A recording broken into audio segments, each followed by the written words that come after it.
Puji Tuhan, haleluya. Salam sejahtera bagi Bapak, Ibu, Saudara-saudari, keluarga GBDI El Shaddai Magelang. Hari ini kita akan kembali merenungkan firman Tuhan dan saya percaya ini juga akan menjadi tuntunan, kekuatan bagi setiap kita.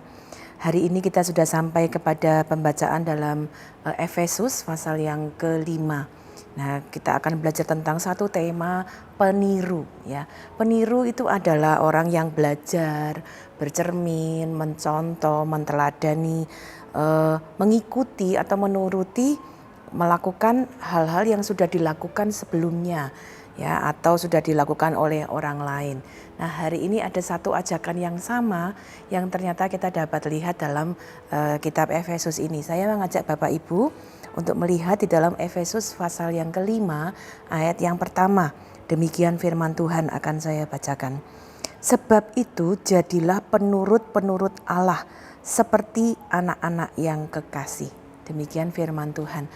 Dari Efesus pasal 5 ayat yang pertama ada satu kalimat yang di awal tadi kita baca.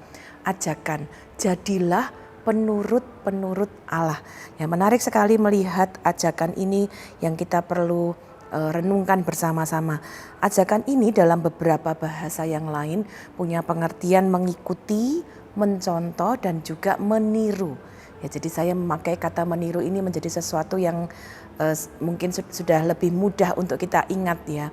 Jadi peniru, ada ajakan bagi kita untuk jadi peniru ya. Dan tentunya kita sudah tahu meniru Allah, menirukan Allah dalam seluruh kehidupan kita. Bapak Ibu Saudara, menjadi penurut Allah, peniru Allah sebenarnya adalah satu tujuan yang sudah ada di dalam Kristus sendiri, di dalam Allah sendiri. Pada saat Allah akan menciptakan manusia, ya ada dalam rancangannya, belum dijadikan tapi dalam rancangannya sudah ada ide untuk manusia itu menjadi peniru Allah. Saya ingin mengajak Bapak Ibu membuka di dalam kitab Kejadian pasal yang pertama. Ayat yang ke-26. Ya, Kejadian 1 ayat 26 saya bacakan. Berfirmanlah Allah, baiklah kita menjadikan manusia menurut gambar dan rupa kita, supaya mereka berkuasa atas ikan-ikan di laut dan burung-burung di udara dan atas ternak dan atas seluruh bumi dan atas segala binatang melata yang merayap di bumi. Bapak Ibu Saudara sekalian, sejak manusia belum diciptakan, ide ya untuk manusia itu menjadi peniru Allah itu sudah ada di dalam tujuannya Allah. Ketika dia akan menjadikan manusia, dia sungguh ingin kehidupan kita yang akan dijadikannya adalah hidup yang menirukan Allah. Ya, itu sebabnya kita pun juga dapat menemukan tujuan ini juga diungkapkan bahkan ketika Yesus hidup dalam dunia ini. Ada beberapa ajakan-ajakan pesan yang diberikan ya. Saya mengajak Bapak Ibu untuk melihat salah satunya yang tercatat di dalam 1 Petrus 1 ayat 16 ya. Banyak firman-firman Tuhan yang diajarkan kepada kita dan juga salah satunya juga disampaikan oleh Petrus dalam 1 Petrus yang pertama. 1 Petrus 1 ayat yang ke-16 demikian firman Tuhan. Sebab ada tertulis kuduslah kamu sebab aku kudus ya. Ada satu ajakan untuk kita hidup kudus sama seperti Allah adalah kudus. Satu ayat lagi saya ingin kita baca dalam 1 Yohanes 2 ayat yang ke-6. Demikian firman Tuhan. Suratan 1 Yohanes pasal 2 ayat yang ke-6. Barang siapa mengatakan bahwa ia ada di dalam dia, ia wajib hidup sama seperti Kristus telah hidup. Bapak Ibu Saudara sekalian ya, kehidupan kita ya adalah hidup yang diberikan, dirancangkan untuk menjadi peniru. Ya, peniru siapa? Tentunya peniru Allah sebagai pencipta kita. Jadi ketika kita meniru Tuhan, meniru cara hidup Tuhan, mengikuti teladan Tuhan, kita sedang memenuhi tujuan Tuhan atas hidup kita. Kita sedang memenuhi rancangan Tuhan karena tujuan Dia menciptakan kita, mengizinkan kita hidup dalam dunia ini adalah untuk menjadi penirunya, peniru Allah ya. Dan itu sebabnya mari kita akan melihat ada hal-hal yang istimewa yang kita bisa renungkan dari Efesus 5 ayat yang pertama ini. Jadilah penurut-penurut Allah. Bapak Ibu, saya ingin mengajak kita mencermati ajakan untuk meniru tadi dengan melihat bagaimana proses peniruan itu bisa terjadi. Ya, kita belajar dalam dunia ini, proses peniruan itu bisa terjadi karena dimulai dengan mengamati yang akan ditiru.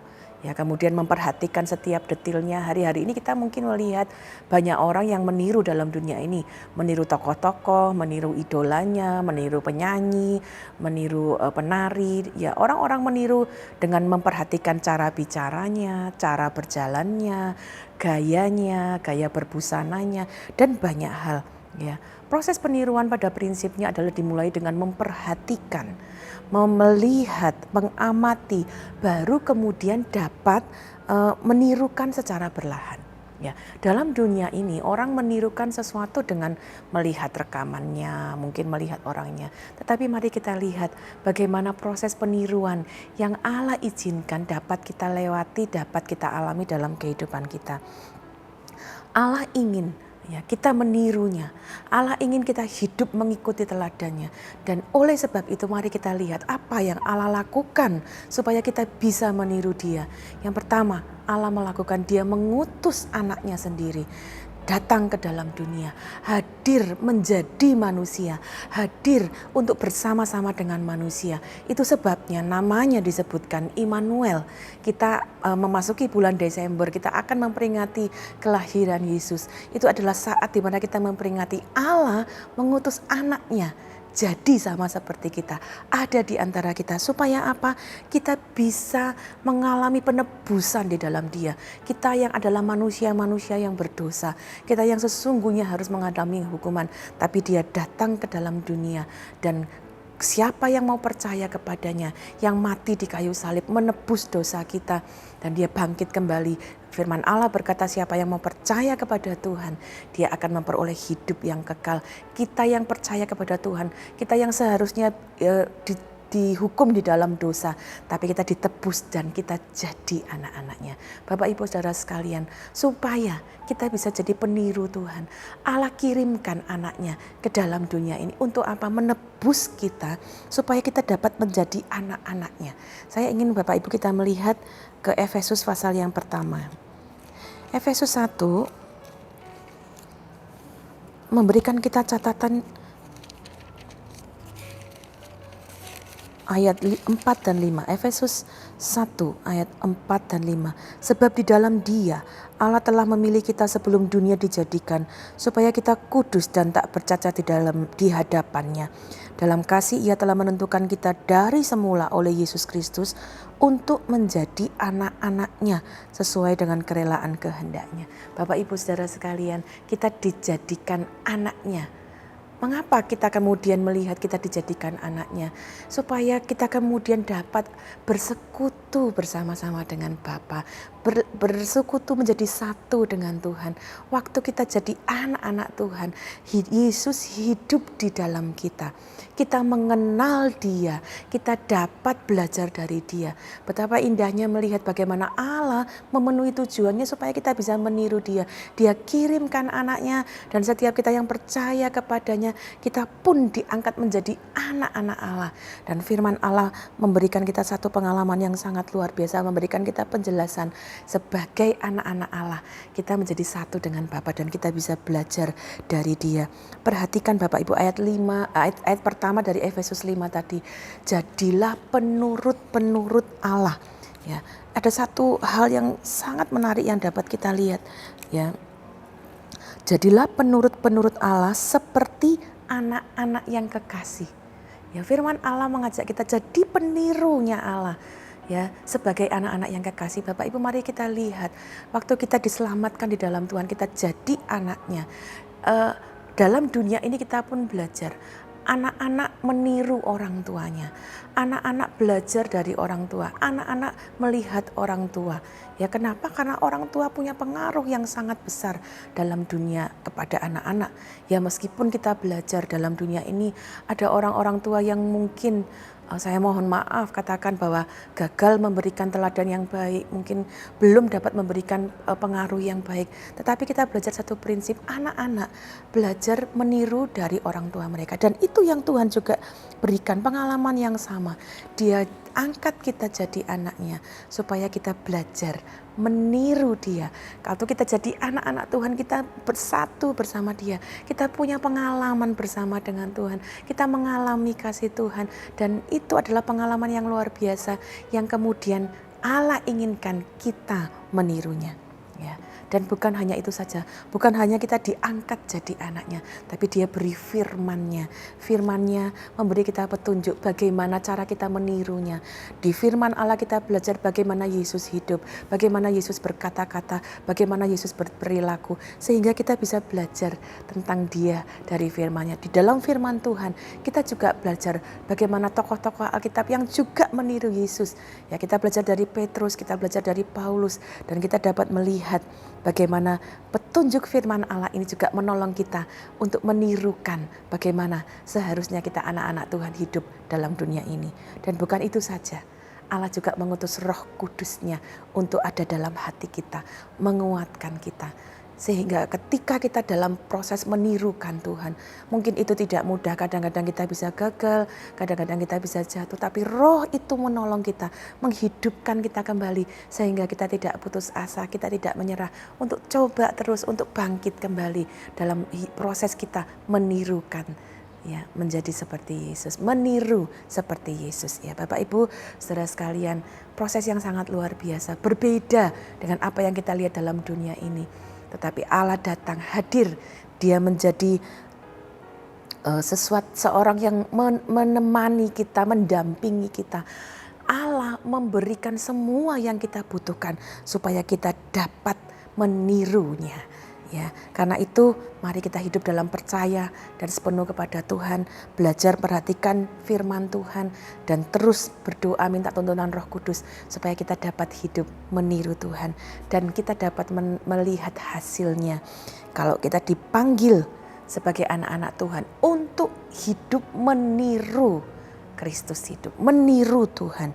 Perhatikan Bapak Ibu, saya ingin menggarisbawahi kita dipanggil untuk meniru Kristus dalam hidup kita, bukan untuk menjadi Tuhan. Kita meniru Tuhan, bukan untuk menjadi Tuhan, karena pribadi Tuhan, pribadi Kristus adalah pribadi yang tidak tergantikan.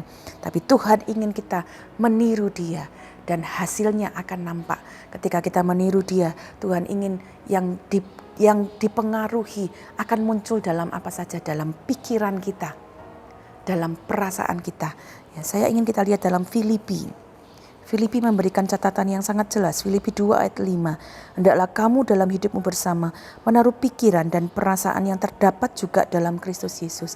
Pikiran kita hendaklah meniru bagaimana Kristus berpikir. Apa yang suka kita pikirkan, apa yang kita masukkan dalam pikiran kita, ya, apa yang kita kemukakan dengan pikiran-pikiran kita. Kiranya kita boleh bandingkan waktu kita di rumah tangga, di dalam pekerjaan, bahkan diri pribadi. Ketika kita memikirkan sesuatu, mari jadikan satu renungkan. Apakah itu sesuai dengan pikiran Tuhan? Apa yang kita kemukakan, apa yang kita isi dalam pikiran kita, sesuaikah itu dengan pikiran Tuhan? Kiranya itu juga menjadi kekuatan supaya kita terus hidup di dalam kehendak dan rencana Tuhan. Kedua, perasaan. Ya, tadi Filipi 2 mengatakan yang sama. Hiduplah, tiru perasaan Tuhan. Kalau kita hidup di dalam Tuhan, menaruh firman-Nya di dalam kita, kita akan memiliki perasaan-perasaan yang sama, yang penuh dengan belas kasihan, penuh dengan kasih. Ya, apa yang kita tunjukkan kepada orang-orang di sekitar kita adalah perasaan-perasaan yang sesuai dengan Tuhan. Karena itu hari-hari ini apa yang kita utarakan, apa yang kita tunjukkan kepada sesama, biarlah pertanyaan ini juga sama. Apakah hidup saya, perasaan saya sudah sesuai dengan perasaan Tuhan? Apakah itu mewakili perasaan Kristus? Apakah itu sudah meniru perasaan Kristus?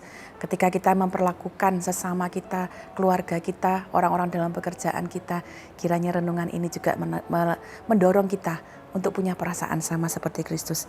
Yang terakhir, hidup kita pun, tindakan kita, bukan hanya pikiran, bukan hanya perasaan yang muncul, tapi tindakan kita juga akan sama seperti Kristus. Ya, Efesus 5 ayat yang kedua. memberikan kita catatan, dan hiduplah di dalam kasih sebagaimana Kristus Yesus juga telah mengasihi kamu dan telah menyerahkan dirinya untuk kita sebagai persembahan dan korban yang harum bagi Allah. Hidup kita pun akan meniru Kristus. Jauhi hal-hal yang tidak berkenan. Waktu kita melakukan tindakan, kiranya kita juga akan merenungkan tindakan saya, kira-kira apakah sama dengan Tuhan? Ketika saya melakukan hal ini, apakah itu juga yang dilakukan Tuhan?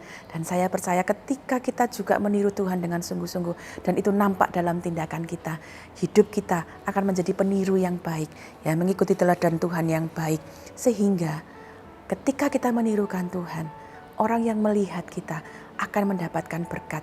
Dan saya percaya akan banyak orang juga yang mendapat berkat. Mereka juga akan menjadi sama peniru-peniru Tuhan. Akan lebih banyak orang yang meniru Tuhan. Ya, seperti firman Tuhan di dalam Matius berkata, kalau kita jadi terang, orang melihat kita dan mereka memuliakan Bapa di surga. Hari ini kiranya renungan ini mendorong Bapak Ibu, saya juga dan kita semua, mari jadi peniru Tuhan. Sehingga banyak orang juga dapat melihat dan mereka pun juga didorong untuk melakukan hal yang sama, menjadi peniru Tuhan. Di dalam dunia ini akan banyak orang, semakin banyak orang yang menjadi peniru Tuhan, sehingga nama Tuhan dipuji, dibesarkan, dan setiap kehendak Tuhan menjadi nyata dalam dunia ini. Kemuliaannya akan menjadi nyata bagi dunia ini. Demikian firman Tuhan, kiranya menjadi kekuatan bagi kita semua. Amin. Mari kita berdoa bersama-sama. Bapa dalam surga, terima kasih untuk rancangan-Mu yang membawa kami untuk dapat menjadi anak-anak-Mu yang mengikuti teladan-Mu. Terima kasih untuk teladan Tuhan, kasih Tuhan, segala yang Engkau sediakan dengan luar biasa dalam hidup kami. Dan kami mau belajar untuk menirukan apa yang Tuhan sudah teladani, mengikuti jejak-Mu, supaya hidup kami dapat menjadi berkat, sehingga akan semakin banyak orang yang dapat menirukan hidup Tuhan, menjadi anak-anak Tuhan yang mengikuti teladan Tuhan, sehingga kemuliaan-Mu akan nyata di dalam kehidupan kami, keluarga kami, bahkan sekitar kami. Kami mengucap syukur untuk firman-Mu, berkati seluruh keluarga GBDI El Shaddai Magelang untuk hidup mengikuti teladan Tuhan. Biarlah nama-Mu dipuji dan dibesarkan. Dalam nama Tuhan Yesus Kristus kami berdoa. Haleluya. Amin.